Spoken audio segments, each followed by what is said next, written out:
Si tu te poses la question de te reconvertir dans la déco ou l'architecture intérieure, il y a une phrase que tu t'es forcément déjà dite, qui t'est déjà passée par la tête, c'est « il y a trop de monde, il y a trop d'architectes d'intérieur sur Instagram, je vois trop de décorateurs sur TikTok, je vois énormément de comptes sur LinkedIn qui font des avant-après ». Et du coup, tu te demandes « est-ce qu'il y a de la place pour moi ?» Aujourd'hui, je vais t'expliquer pourquoi avoir de la concurrence, c'est plutôt normal, mais surtout pourquoi c'est une excellente nouvelle. Et pourquoi, au contraire, l'absence de concurrents, ça, ce sera en réalité beaucoup plus problématique. Cette question-là, c'est vrai que je l'entends souvent, parce que j'accompagne des personnes qui souhaitent se reconvertir justement dans ce métier, et souvent c'est des personnes qui adorent la déco, la plupart des gens leur disent « mais t'as un truc là-dedans », ils ont pu aider leur famille à refaire des pièces chez eux, la cuisine, la salle de bain, et ils ont été bons dans ce qu'ils faisaient, en tout cas ils ont aimé ce qu'ils faisaient, mais ils osent pas en faire un business finalement, ils osent pas se lancer parce que à chaque fois, ils se disent qu'ils sont en retard, que de toute façon, c'est bouché, qu'il n'y a plus de place pour eux. Donc si tu te reconnais là-dedans, reste bien jusqu'à la fin de cette vidéo, faut qu'on parle. Déjà, avant même de parler d'économie, de stratégie, de marché, il y a une chose très importante qu'il faut comprendre, c'est les algorithmes. Instagram, YouTube, TikTok, LinkedIn, en fait, c'est des réseaux qui vont te montrer ta réalité, les trucs qui te plaisent à toi et qui font que tu vas cliquer dessus. Et du coup, c'est pas la réalité objective du marché. Ils vont te montrer une réalité filtrée par ton comportement et ce que tu aimes déjà. Donc plus tu vas aimer des avant-après, plus il va te suggérer des avant-après. Ça paraît assez logique. Donc dès que tu regardes une vidéo jusqu'au bout, dès que tu likes, dès que tu commentes, finalement l'algorithme va comprendre une chose, ce sujet t'intéresse. Et du coup, il va te proposer plus que ça. Donc si aujourd'hui tu vois plein d'archis, plein de décorateurs, de décoratrices, de créateurs de contenu dans la déco, c'est pas forcément qu'il y en a trop ou qu'il y a que ça, c'est surtout que toi, tu as de l'appétence sur ce sujet. Donc finalement, plus tu t'intéresses au sujet, plus tu as l'impression qu'il y a tout le monde qui fait ça. Et c'est parfaitement normal. Maintenant, j'aimerais qu'on aille même un petit peu plus loin que ça, avant les algorithmes, avant les réseaux sociaux, enfin pas avant les algorithmes, mais en tout cas avant les algorithmes des réseaux sociaux, une loi, un phénomène qui remonte à plus de 100 ans, c'est la loi de Hotelling, et je vais essayer de te l'expliquer. Souvent, on remarque que toutes les banques vont être au même endroit, que Burger King, McDo, KFC vont se retrouver au même endroit, que les magasins de déco, ils vont être dans le même quartier, que les disquaires vont pas être très loin non plus. Donc on va prendre un exemple, un magasin de déco. Imagine une ville petite de 10 000 habitants. Il y a une grande rue principale et des habitants répartis de manière assez homogène un peu partout. Bon, il y a deux magasins de déco qui veulent s'installer. Intuitivement, on pourrait se dire, le premier magasin, il va se mettre au milieu des premiers 5000 habitants, au premier tiers de cette grande rue, et le deuxième magasin, il va se mettre au dernier tiers pour que chacun il se répartisse à peu près la moitié, 5000. Comme ça, chacun sa zone, pas de concurrence directe, tout le monde est content. Sur le papier, ça semble logique. Mais dans la réalité, ça se passe pas comme ça. Pourquoi?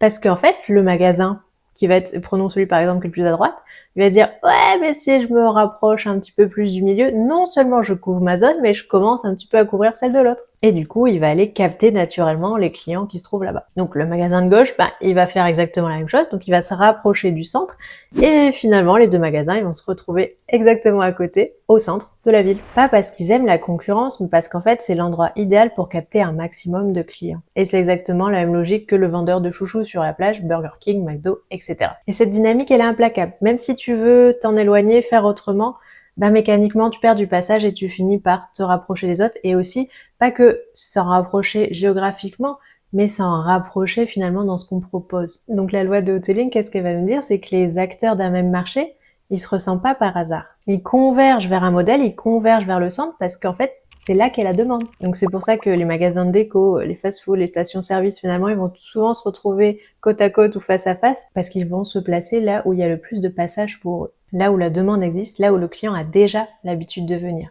Et finalement, ça sert à tout le monde. Donc, revenons vers le monde de la déco. Si tu vois partout des intérieurs beiges, des choses minimalistes, des matériaux naturels, tu as tendance à voir un petit peu les mêmes tendances partout, les mêmes types de contenus sur les réseaux, c'est pas parce que on manque tous de créativité, on se copie les uns les autres, mais c'est peut-être aussi parce que le marché, il va pousser naturellement les professionnels vers ce qui fonctionne déjà et vers le centre de la demande. Donc au final, si tu vois beaucoup d'architectes, de décorateurs visibles, c'est qu'il y a des clients. Et ça, c'est une information qui est plutôt rassurante. Après, il faut faire la distinction. Des fois, il peut y avoir deux architectes d'intérieur qui vont faire le même métier, mais ils vont pas forcément avoir la même cible ni les mêmes clients. Et c'est là que tu peux te positionner, te différencier. Et pas te demander, il y a trop de monde qui fait déjà ça, mais qu'est-ce que tu peux faire dans ce marché où il y a de la clientèle qui te ressemble aussi et qui va attirer les clients qui correspondent à ton profil, à ce que tu proposes. Et finalement, de voir beaucoup de concurrents, c'est super parce que ça veut dire qu'il y a de la demande, que tu vas pouvoir vivre de ce métier. Et si au contraire, tu avais une idée prodigieuse tellement innovante que personne n'y a jamais pensé,